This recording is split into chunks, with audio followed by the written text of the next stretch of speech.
아무래도 이제 성직자 중에서도 불교에 종사했기 때문에 뭐 그런 식의 이야기도 많고, 그 설에 뭐 해가 저문 날 오두막살이 토굴에 사는 노승에게 도복머리 학생이 하나 찾아왔는데, 이제 아버지가 편지를 이제 써갖고 보낸 거예요. 원래 이제 아는 사이고, 이 스님하고 아버지는, 얘가 이제 걔 망난이니까 우리 아들 좀 사람을 만들어 달라 이런 거.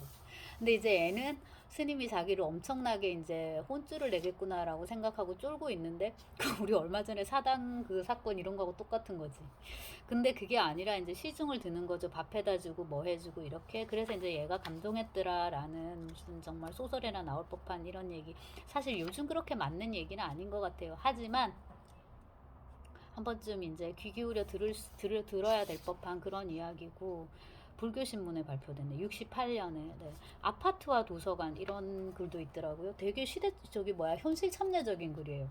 한때 우리나라에는 섰다 하면 교회라는 말이 있었다. 그러나 그 말도 이제는 빛이 발해버렸다. 그 자리에는 바야흐로 호텔과 아파트가 우뚝우뚝 치솟고 있다. 그리고 이제 이런 문제들을 한번 짚어주시고, 그 다음에 홍점에서 조명을 이렇게 읽어야 되나? 네. 이렇다니까요. 지금 한자읽기가 되게 힘든데, 여기서 이제 쭉 얘기를 하다가, 사형수에게는 1분 1초가 생명 그 자체로 실감된다고 한다. 그에게는 내일이 없기 때문에 그래서 늘 오늘을 살고 있는 것이다. 그런데 우리는 오늘에 살고 있으면서도 곧잘 다음날로 미루며 내일에 살려고 한다. 생명의 한 토막인 하루하루를 소홀히 낭비하면서도 뉘우침이 없는 것이다. 이것도 좋고요. 톨스토이가 이제 말년에 그 쓴 민화 중에 세 가지 물음도 그런 거죠. 네. 가장 소중한 시간은 지금 이 순간, 그리고 가장 소중한 사람은 지금 내 옆에 있는 그 사람, 그리고 가장 중요한 일, 소중한 일은 그 사람과 함께 하는 일, 이런 것들. 그리고 우리가 어차피 과거는 이미 바꿀 수가 없고 미래는 알 수가 없기 때문에 우리가 통제할 수 있는 건 현재밖에 없다. 그래서 뻔한 얘기지만 생각하게 되고, 빅토르 위고, 그러니까 레미제라블과 노틀담의 곡초를 쓴 그 프랑스 작가가 짧은데요, 사형수 최후의 날이라는 소설을 썼어요. 그거는 제가 도서관에서 책 빌려본 기억이 있는데, 도스옙스키가 되게 좋아했거든요. 근데 그 사형수가 지금 형장으로 끌려가고 있어요. 근데 그 끌려가는 순간까지는 자기 살아있는 거잖아요. 자, 이제 골목을 돌기까지 아직 몇 분이 남아있다. 뭐 하기까지 몇 분이 남아있다. 뭐 하기 전까지 몇 초가 남아있다. 이런 식으로. 그래서 그 삶을 진짜 초 단위로 이제 세기 때문에 어떤 의미에서 삶이 더 값진 거죠. 그 부분을 이제 이렇게 짚어주시고, 마지막에 억구가 마음에 들어서 읽습니다. 일상이 지겨운 사람들은 때로는 종점에서 자신의 생을 조명해 보는 것도 필요한 할 것이다. 그것은 오로지 반복의 심화를 위해서.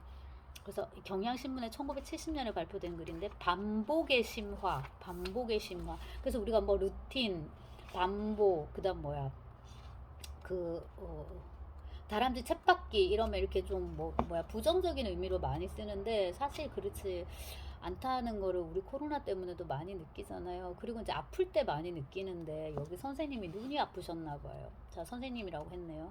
그래서 이제 병원을 갔는데 자기는 이제 잘 모르니까는 유명한 광고에 나오는 병원을 갔단 말이에요. 근데 좀 마음에 안 들었나 봐요. 그래갖고 맞은편 다른 병원에 갔더니 거기는 분위기도 차분하고 의사도 조금 좀 이렇게 차분하신 거예요. 병명이 구결막 부종, 우리 시민사회의 말로 하자면 눈에 흰자가 좀 부었다는 것이다. 여기 저는 시민사회란 단어 너무 웃겼고요. 그리고 이제 2주가 지났는데도 계속 아픈 거예요. 그러니까 의사는 걱정 말라 하지만 나는 아프니까 불안해서 이번에는 번듯한 종합병원을 찾아갔습니다. 여기 좀 유머가 있어가지고 제가 읽으면, 세상 사람들 모두가 앓고 있는 것만 같았다. 복도에 전부 환자니까 갈 데 없이 나도 환자로구나 싶었다. 근데 뭐 이것저것 검사를 시키는데 지금 눈 아픈 사람한테 변을 받아갖고 오라는 거예요.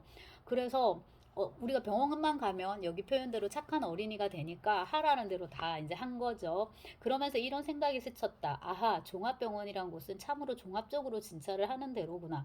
주머니 실력도 종합적으로 공평하게 분산시키는 데로구나. 근데 혈액 검사도 정상, 병 검사도 정상인데 이번엔 술술술로 가서 조직 검사를 한다는 거예요. 이게 뭐지? 이것도 뒤늦게 안 일이지만 혹시 암인가 싶을 때 조직 검사를 한다는 것이었다. 이제 이래서 고생한 얘기를 이제 했는데요. 결과적으로 큰 병은 아니었다. 이런 건데, 뒤로에 나는 문득 내 육신에 대해 미안하고 안쓰러운 생각이 들었다. 평소 잘 먹이지도 쉬게 하지도 못하고 너무 혹사만 했구나 생각하니 새삼스레 연민의 정이 솟았다. 또 그럼과 동시에 아프니까 계속 불안한 거예요. 불안한 상상력이 제멋대로 날개를 쳤다. 젠장 살다가 병신이 될 모양인가? 그리고 이제 베토벤 한번 생각하고 약 먹고 어떻게 해서 이제 됐는데 그래 뭐 의사랑 이렇게 만난 것도 인연이다. 내가 내 발로 찾아가지 않았냐 이러다가 누는 그 뒤 한의사의 가루약 5봉지를 먹고 나았다라고. 이게 심장에 열이 생겨서 상기가 됐다. 상기가 되면 구결막이 붙는 수도 있다. 해서 그런데 모두가 의학 박사이기만 한 그 의사들은 병의 근원이 어디 있는지는 모르고 겉에 나타난 증상만을 치료하려 했던 것이다. 그래서 이제 여기서 법정 스님은 그 한방보다 양방보다는 한방 쪽에 이제 손을 들어주는 거잖아요. 일정 부분 이제 맞기도 한데 많은 경우에는 또 당장 뭐야 증상을 잡아야 하는 그런 경우도 있으니까 예를 들어서 막 애가 막 열이 막 40도 막 이렇게 치솟는다 하면 어쨌거나 뭐 일단은 가서 열부터 무조건 내리고 그다음 뭐 바이러스 이런 검사 뭐 등등등을 해야 되기 때문에 그런 경우도 있고요. 근데 뭐 이건 그렇고 그 여기 육신에 대한 연민 요런 부분 좀 와닿고 그래서 몇 살에 이런 일이 찾아보니까 이게 73년에 썼는데 32년생이니까 41세더라고요. 근데 이제 되게 욕심 없는 것처럼 하셨는데 뭐시기 책 같은 거 간행해야 돼가지고 이게 법전이 아니라 이게 불경이요 이렇게 하다가 보니까 이제 뭐야 결국 눈이 상했다는 거였죠. 그리고 조조 좋아한다고 영화에 조조 할인 그것도 있고 이제 듬성듬성 읽는 거 이런 거. 그 다음에 출가한 다음에 밖에 나갔다가 호손에 주홍 글씨를 한 권 사갖고 왔는데 선사님한테 야단 맞았다고 그거 불태우라고 했다고. 너가 그딴 거 읽으면 너는 이제 말하자면은 그 제대로 돌을 닦을 수 없다는 거겠죠. 그래서 이게 최초의 분서라고 호선의 주홍 글씨입니다. 어덜터리 A. 네. 그렇고 또 여름에 읽은 책 잊을 수 없는 사람 이렇게 쭉 가다가 유서를 읽어드릴게요. 이게 와닿네요. 이제 이 유서에서 좀 길게 쓰셨는데 미리 쓰는 유서. 죽게 되면 말없이 죽을 것이지 무슨 구구한 이유가 따를 것인가. 스스로 목숨을 끊어 지레 죽는 사람이라면 의견서, 유서라도 첨부되어야겠지만 제 명대로 살만치 살다가 가는 사람에겐 그 변명이 소용될 것 같지 않다. 그리고 말이란 늘 오해를 동반하게 마련이므로. 그런데 죽음은 어느 때 나를 찾아오는지 알 수 없는 일. 그 많은 교통사고와 가스 중독과 그리고 증오의 눈길이 전생의 가품으로라도 나를 쏠는지 알 수 없다. 우리가 살아가고 있다는 것이 죽음 쪽으로 보면 한 걸음 한 걸음 죽어오고 있다는 것임을 상기할 때 사는 일은 곧 죽는 일이며 생과 사는 결코 절연된 것이 아니다. 죽음이 언제 어디서 내 이름을 부를지라도 네! 하고 손뜻 털고 일어설 준비만은 되어 있어야 할 것이다. 김연경 하면 네 하고 딱 일어나서 안녕하세요 죽을게요 이제 오셨어요 이렇게 해야 되는데 자 그러므로 나의 유서는 남기는 그리기보다 지금 살고 있는 생의 백서가 되어야 한다. 하고 이제 유서를 쓸 때는 누구를 부를까? 근데 아무도 없는 거예요. 자기는 이제 혼자여가지고 뭐 부처님이라고 할까? 근데 그 양반도 어쨌거나 이제 나한테는 타자고 그러면서 여기 참외록 나와요. 참외록 일종의 짧은 이제 참외라고 할 수 있는데 중학교 1학년이면 사실 이런 짓을 하면 안 되는 나이인데 못된 짓을 했네요. 같은 동무들과 이제 반에 같은 반 동무들과 어울려서 집에 이제 가던 길인데 엿장수가 있어요. 맨날 보던 엿장수인데 파라나가 없고 말 더듬는 불구자란 표현을 이제 쓰셨더라고요. 확실히 옛날 책이라서 이런 표현을 막 쓰시던데 예, 이제 장애인인 거죠. 그냥 놀려 먹는 거. 엿을 이렇게 슬쩍 빼돌리고 돈은 조금 주고. 불구인 그는 그런 영문을 전혀 모르고 있었던 것이다.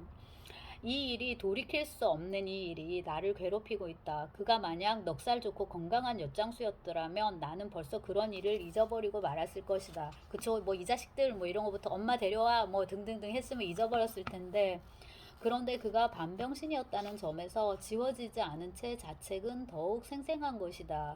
이렇게 이제 자기가 가진 뭐야 잘못한 것들, 허물, 과오 이런 것들을 이제 쭉 얘기를 해요. 우파니샤드, 네, 우파니샤드 이런 거 인용되네요. 날카로운 면도날은 밟고 가기 어렵나니 현자가 이르기를 구원을 얻는 길 또한 이같이 어려우니라. 또 꼭 구원 받아야 되나? 네, 그런 생각도 들고. 자, 그리고 이제 마지막 이건데요. 생명의 기능이 나가버린 육신은 보기 흉하고 이웃에게 짐이 될 것이므로 조금도 지체할 것 없이 없애주었으면 고맙겠다. 그것은 내가 벗어버린 헌옷이니까. 육신이라는 게. 물론 옮기기 편하고 이웃에게 방해가 되지 않을 곳이라면 아무 데서나 답이 화장해도 무방하다. 사리 같은 걸 남기어 이웃을 귀찮게 하는 일을 나는 절대로 하고 싶지 않다. 그래서 책도 남기지 말고 그냥 이렇게.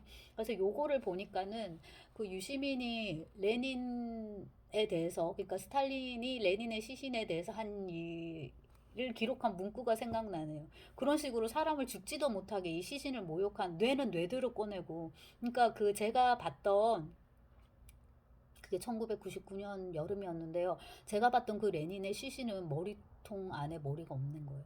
아, 근데 원래 그 방부된 시신은 제가 잠시 찾아보니까 그때 내장도 다 빼야 되고, 피도 다, 그러니까 혈액도 다 빼야 되고, 그러니까 그 안에 대신에 이제 방부제를 집어넣는 거잖아요. 그럼 진짜 그야말로 껍질만, 여기 법정 스님 표현대로 내가 벗어버린 헌옷, 그러니까 내 숨결이 빠져나가는, 이거보다도 더, 얘들은 생명인데 이거보다 더 못한 것을 우리가 보고 있는 건 거잖아요. 절대 하지 말아야 될 일 중에 하나인 것 같고, 그 몽홀인가 어디 네이버 웹툰 중에 하나였는데, 그게 이제 약간 판타지 느낌의 만화인데, 거기서는 이제 죽으면은 그냥 풍장처럼 그냥 던지는 거예요. 와서 뜯어 먹으라고, 들짐승이. 왜냐하면 우리는 살아있는 동안에 자연의 동식물을 너무 많이 먹었기 때문에 우리가 죽으면 우리의 육신도 똑같이 이제 그들에게 이렇게 돌려주는 걸로, 이렇게. 육신을 버린 후에는 훨훨 날아서 가고 싶은 곳이 꼭 한 군데 있다. 어린 왕자가 사는 별나라. 의자의 위치만 옮겨 놓으면 하루에도 해지는 광경을 몇 번이고 볼 수 있다는 아주 조그만 그 별나라. 그리고 이제 마지막 문단 굉장히 감동적이어서 제가 울컥했는데, 그리고 내 생에도 다시 한반도에 태어나고 싶다. 누가 뭐라 한데도 모국어에 대한 애착 때문에 나는 이 나라를 버릴 수 없다. 다시 출가 사문이 되어 금생에 못다한 일들을 하고 싶은 것이다. 이렇게 돼 있고요. 모국어에 대한 애착, 그 참 세종대왕님에게 다시 한번 감사해야 되고, 어지간해서는 다시 그 한반도에 태어나고 싶다고. 이거는 정말 많이 헬조선이라는 표현을 쓰는, 요즘 세대가 본받아야 될 대목인 것 같고, 이거를 발표한 지면이 지금 봤는데 여성동화 1971년입니다. 여성동화가 그 무렵에 굉장히 좋은 잡지였나 봐요. 여기서 장편 소설을 공모해가지고 박완서도 여성동화 그 장편 모집에 그거 나목이 그때 당선됐던 거거든요. 그런 식으로 했던 모양인데, 거기다가도 이제 글을 쓰고 그러셨나 봅니다. 여러모로 여운이 많이 남는 글이어서 공유해보고 싶은 생각에 한번 찍어 보았습니다.